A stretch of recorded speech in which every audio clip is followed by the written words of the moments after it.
안녕하세요, 반갑습니다. 테크 흐름을 살펴보는 IT 뉴스. 여러분들께서 지금 보시는 영상은 러빙 뉴스입니다.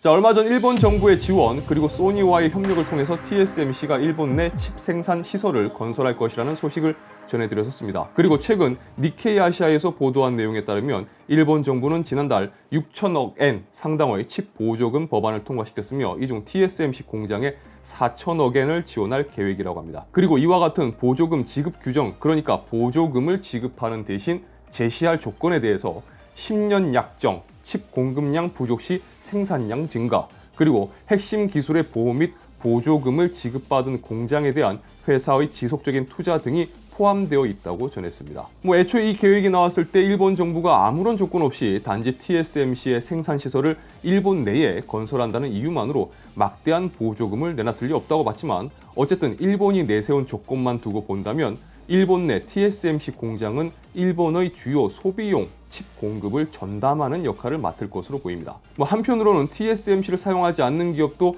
TSMC의 고객사로 유치할 수 있는 부분에서 이점도 있기 때문에 해당 조건이 TSMC에 일방적으로 불리하다고만 볼 수는 없을 것 같습니다. 자, 얼마 전 인텔 CEO 팻 겔싱어가 말레이시아 쪽 공장을 살펴보고 대만을 방문해 TSMC와 3나노 공정 생산을 위한 협의를 진행할 것이다 라는 기사를 전해드렸었습니다.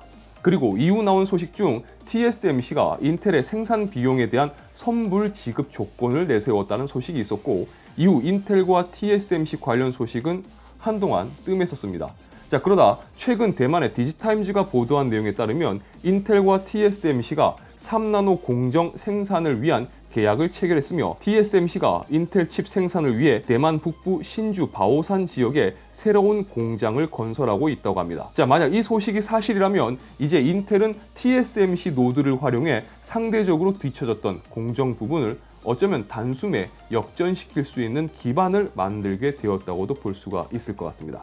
그리고 인텔의 최근 로드맵이 기존과는 다르게 상당히 공격적으로 타이트하게 잡혀있기 때문에 어쩌면 AMD가 인텔과 비교했을 때 TSMC의 이 빠른 공정을 통해 이뤄왔었던 메리트가 상쇄될 수 있다는 점에서 앞으로 어떤 경쟁이 벌어질지도 궁금해집니다. 최근 인텔의 움직임을 보면 진짜 좀 정신 차리고 제대로 밀어붙이고 있는 느낌이 들긴 합니다.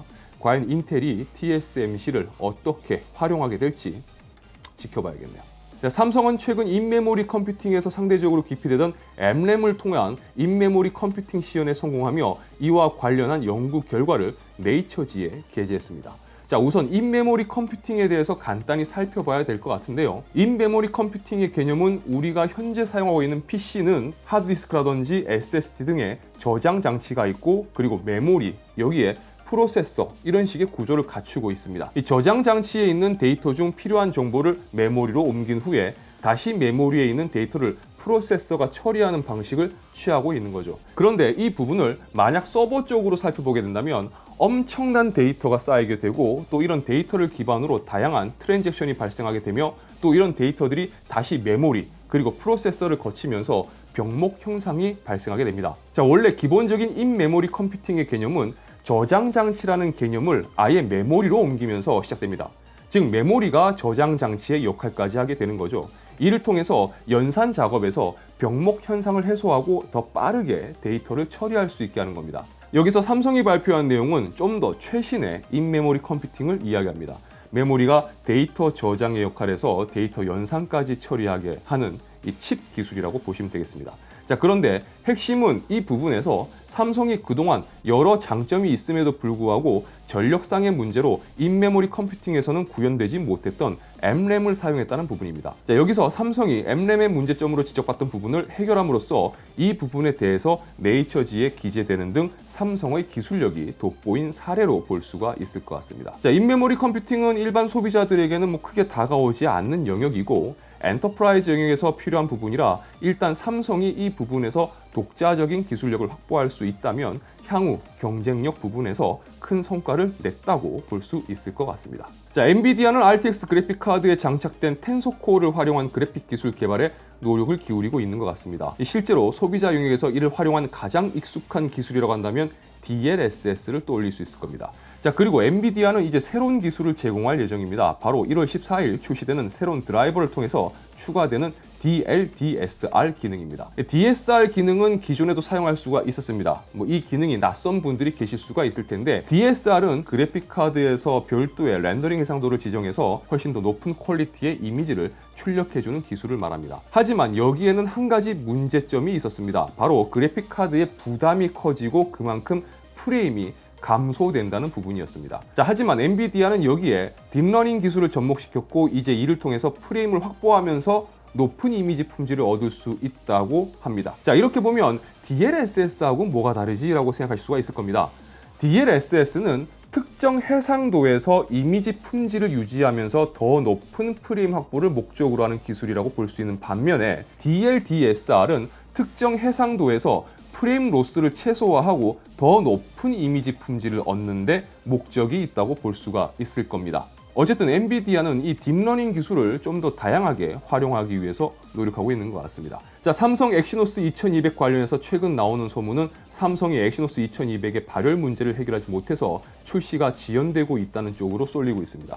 물론 소문입니다. 그런데 1월 12일에 공개할 것으로 예상이 되었던 엑시노스 2200이 공개되지 못했고, 삼성이 아마 발열 문제를 겪고 있을 건데, 이는 CPU 쪽이 아니라 RDNA2 아키텍처 기반의 GPU에서 발생하는 이 과열 문제를 해결하지 못하는 부분, 그래서 GPU 클럭을 다운했을 것이다 라는 주장이 나오고 있는 겁니다. 자, 이런 소문을 의식해서인지 국내에서는 삼성 관계자의 말을 인용해 엑시노스 2200은 정상 출시될 것이고 2월에 있을 갤럭시 S22의 출시에 맞춰 함께 공개될 것이라는 보도 자료도 나왔었습니다. 현재 나오는 루머들 중 어떤 부분이 사실과 가까운지는 알 수가 없지만, 만약 삼성이 S22를 스냅드래곤 젠 1만 탑재한 모델로 출시한다던가, 또는 엑시노스 2200의 클럭 다운을 통해서 성능을 낮춰서 내놓는다면 여러 가지로 삼성 입장에서는 좋지 못한 결과가 나오지 않을까 생각됩니다.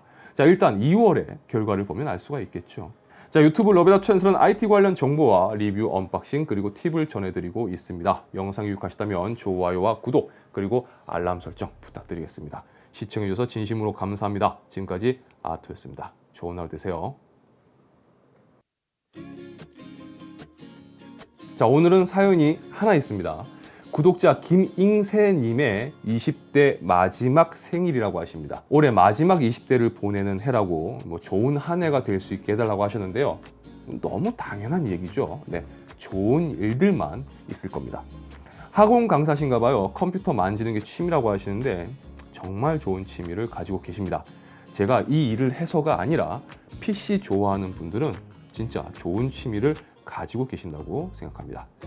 저도 예전에 꿈이, 이게 거짓말 아니고요, 선생님이었는데, 그래서 저도 이제 교대랑 교육대 쪽에도 원서도 놓고 면접도 보고 했었거든요.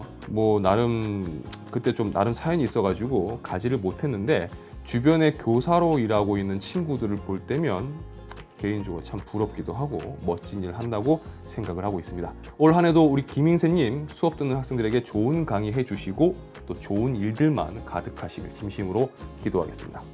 파이팅! 자, 어느새 금요일입니다. 이번 주도 정말 수고 많으셨습니다. 소중한 분들과 함께하는 불금 되시고요. 행복한 주말 되세요. 구독자 여러분, 사랑합니다.